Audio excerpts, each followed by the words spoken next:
Bro, are these even worth the hype? Like, I don't get it. I mean, I get it, but I don't get it. Are they worth $200? I'm not gonna lie, this colorway is fire, but.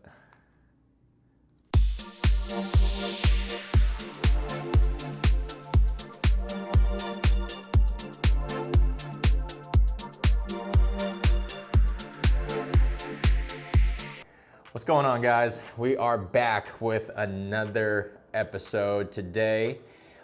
We are going to be talking about the highly loved, actually I should say highly contemplated shoe of 2024, the Asics Superblast 2.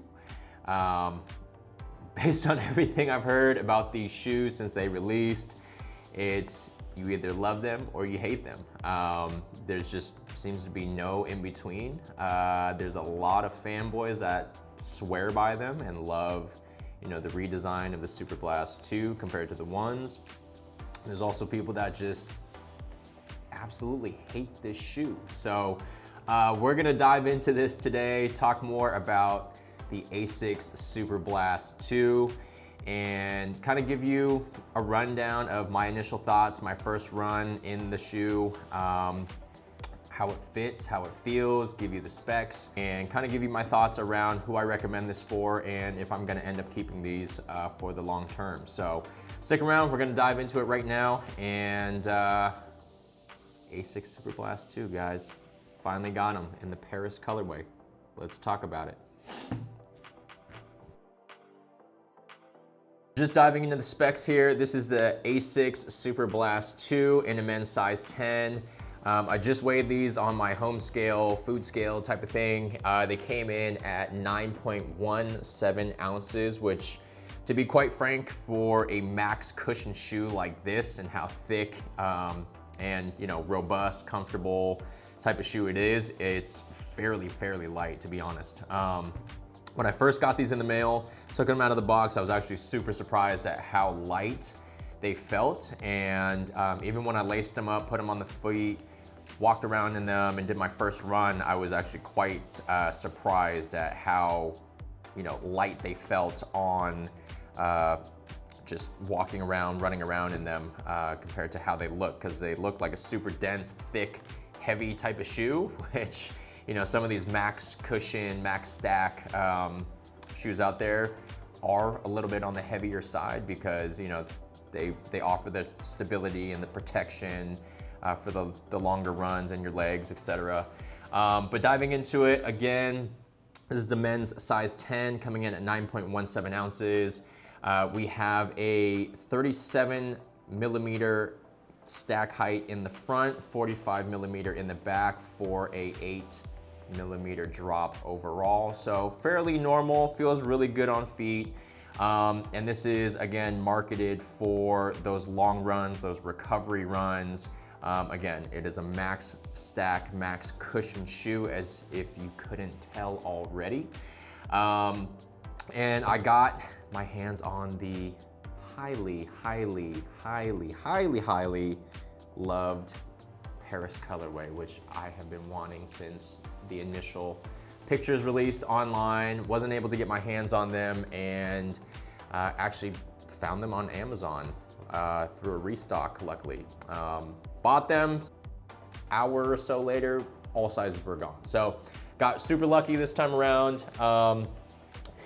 Yeah, we'll dive into my thoughts around the first run impressions and talk about that. So first run impressions, I got these last week. So a few days ago, and immediately took them on a 10-mile run. Did a pretty easy to moderate pace. I'm usually about a 7:30 to 8-minute mile pace on easy / sort of pushing myself. Tempo, faster paces, I'm averaging about sub 7s to mid 7s, give or take, if I'm really pushing it. And then, you know, full out race mode, I'm hovering about, you know, sub half sixes to higher 6-minute miles. So that'll kind of give you an idea of, you know, how these shoes were originally. I'm 5'8", about 175 pounds, give or take. So take that into consideration. I am a bit of a bigger, heavier runner, if you want to call it that. But I mean, taking them on a initial 10-mile run, they felt great. Definitely a max stack, max cushion shoe. I didn't feel any real instabilities kind of walking around or running around in them initially. Took a little bit of time to kind of get my feel for planting and how the shoe worked with my feet on any type of hard road concrete surface that I was running on. It honestly felt really good. The only thing that I will say is initially the first 3 miles, give or take, so the first 5K, I was getting a lot of kind of shin splint annoyances and really felt some discomfort in my hips. I'm not sure if those were from the shoes, if it was my form, maybe just getting used to max stack, max cushion type of feel. I don't really know. But the second run, I ran 6 miles in them and felt a little bit of the shin pain and a little bit of the hips being uneasy, but it seemed to kind of go away after, you know, getting through some of the higher mileage there. So maybe it's just an adaptation of having other shoes in my rotation that I've been used to and have been training on. You know, the stack height is quite significantly higher than some of the other shoes that I have, such as the Adidas SL2, the Hoka Mach 5s, the Adios Pro 3s, the Saucony Endorphin Pro 4s, and a couple others in the rotation. So definitely a different feel, a different fit, and a different adaptation of muscles being utilized, if that makes sense. But overall, lace down, lockdown, felt great. There's definitely enough room for my feet personally within the mid to forefront of the shoe to allow my toes to really kind of sprawl out and get a good feel and plant and not be too crammed in the toe box or anything like that. Again, the lockdown was great. I didn't have any heel slippage. I didn't need to do a runner's knot or anything like that. I will say the forefoot is a little bit wider than some of the shoes I'm used to, so there was a little bit more room per se while I was walking and running around in them, which I did notice. So I did have to tie down the front forefoot area a little bit tighter than I normally would. But overall, haven't had any issues. Just got a small slight blister on my left forefoot, but I'm equating that to the socks I was using. I wasn't using any features or anything, just typical Nike dry fit socks that I've had for years and years. So, you know, they aren't the best socks, but they aren't the worst socks, but definitely need some tighter fitting, more compression style, sweat wicking feature socks. I think that'll solve the problem. Anyways, going into the comparison with the Hoka Bondi 8s. Now, I don't have the Hoka Bondi 8s anymore. I did do an initial, I think 5K, 3 miles, maybe a little bit more in them, and I just didn't like them at all. They were heavy to me, they were clunky, they felt like bricks on my feet, and it had this weird kind of arch support, or maybe just an arch bulge. I don't know if it was much support really. It just felt like more of an inconvenience for my foot in particular, that it was just kind of bulging out and super uncomfortable. I definitely felt that walking and running in the Hoka Bondi 8s, and just ended up not liking them, so I ended up returning them. But having gone through that experience and remembering the fit and feel, you know, what I liked about them, what I didn't like about them, more dislikes than likes, unfortunately. But comparing that to the Asics Superblast 2s, I mean, these are just worlds apart, at least in my opinion. I think these are great for walking. I think they're stable enough. They have enough stability in the heel. So, you know, as I'm walking, if I do land on my heels, which I feel like most people do, you don't get that weird like inward ankle roll and instability like some of the Nikes. ZoomX foam is obviously a lot more, not flimsy, but a lot more pliable, I guess you want to call it. It compresses a lot differently. It compresses a lot further. Sometimes a lot of people are saying they bottom out after X amount of miles, which I have seen. Yeah, but looking at this particular foam, it's a blend of FF Blast plus Eco and FF Turbo plus cushioning. So similar to what you'll find in the Metaspeed series that they have. But I mean, I felt the foam was both soft as well as firm enough to where it protected my legs and my feet for the duration of the 10 miles that I ran, as well as the additional 6 miles that I ran a couple days later. It wasn't as harsh as I thought it would be. Just initially looking at the foam, feeling the foam, which feels a lot, more dense and not as, I guess, forgiving compared to other foams that are out there. But a lot of people I've heard, either love or hate it, the feel of them, just because, some people might be used to squishier, softer foams. Some people prefer more firm, dense, hard foams for their feet. Just depends on your height, your running style, your weight, foot placement, all those different factors, right?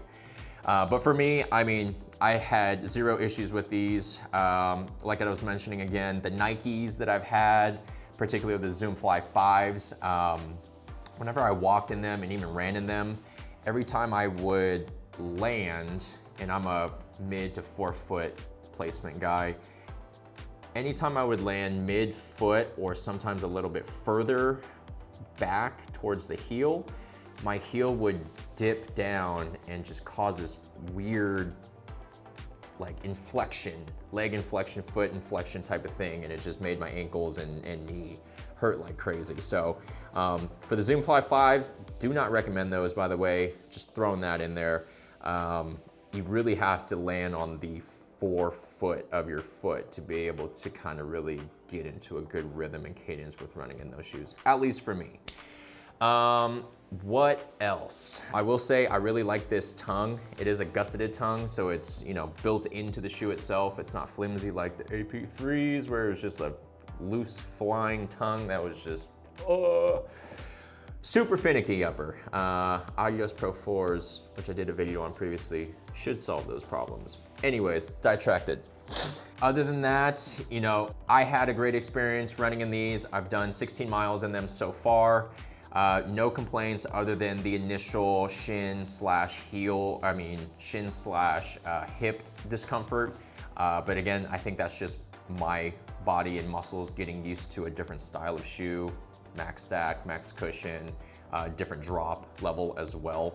So I think, over time, my body will get used to it and adapt.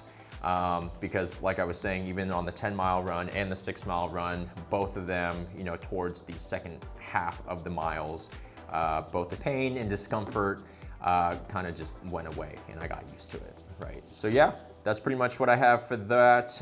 Let's move on to who this is really geared for. So Asics is marketing the Superblast 2s as a max stack, max cushion, long run, short run, kind of do it all type shoe per se.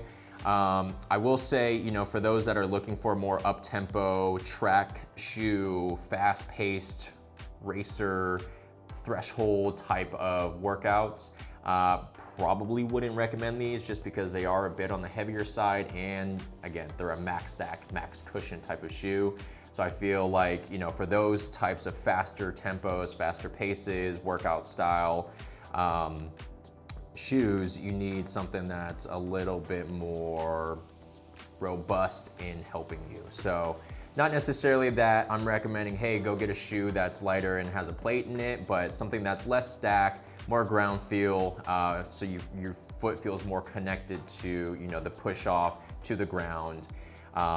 And you'll just be able to reap more rewards from a lighter shoe as well, just because, you know, speed is the priority there. So versus this is, you know, comfort, stability, you know, protection for your legs if you're doing those high mileage days, those 10, 15, 20 marathon style runs within your training or just your workout block or the run for the day. So again, you know, this is marketed for those longer runs, kind of a do-it-all daily trainer, daily long mile type of shoe.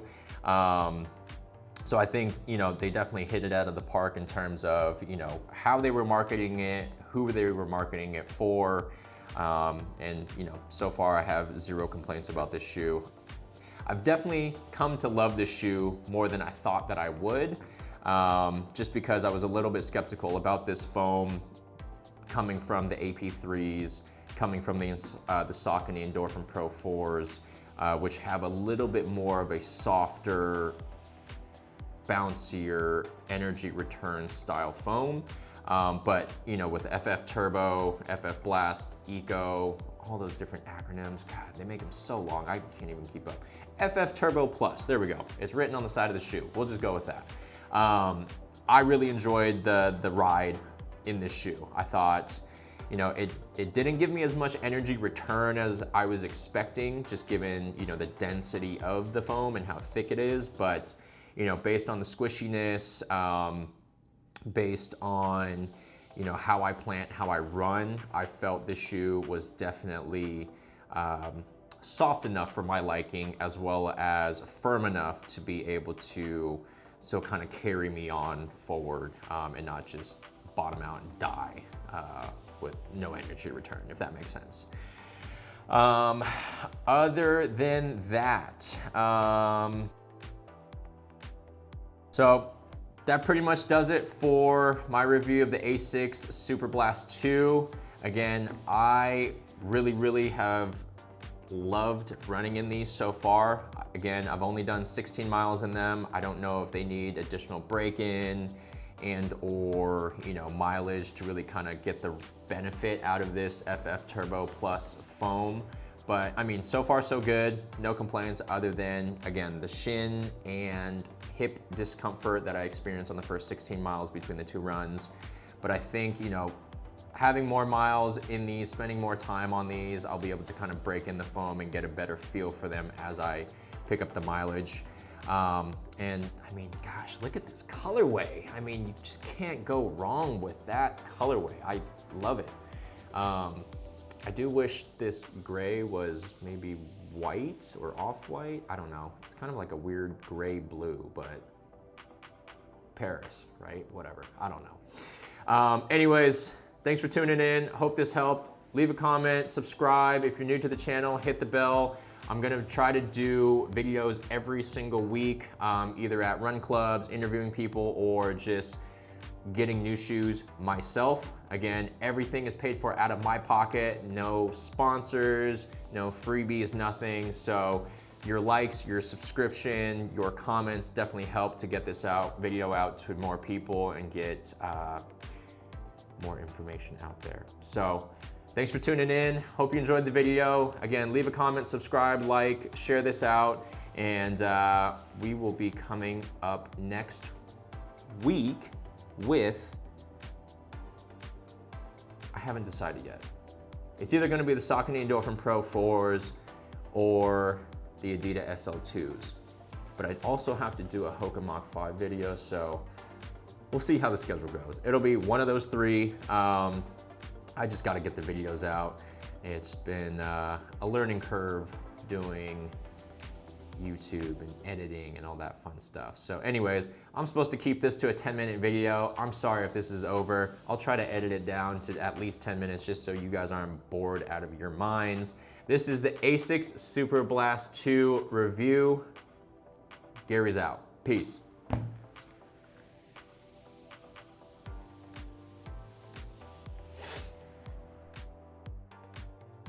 Again, this is the Asics, I was gonna say Metaspeed. This is the Asics Superblast 2. All right, I almost said Metaspeed again.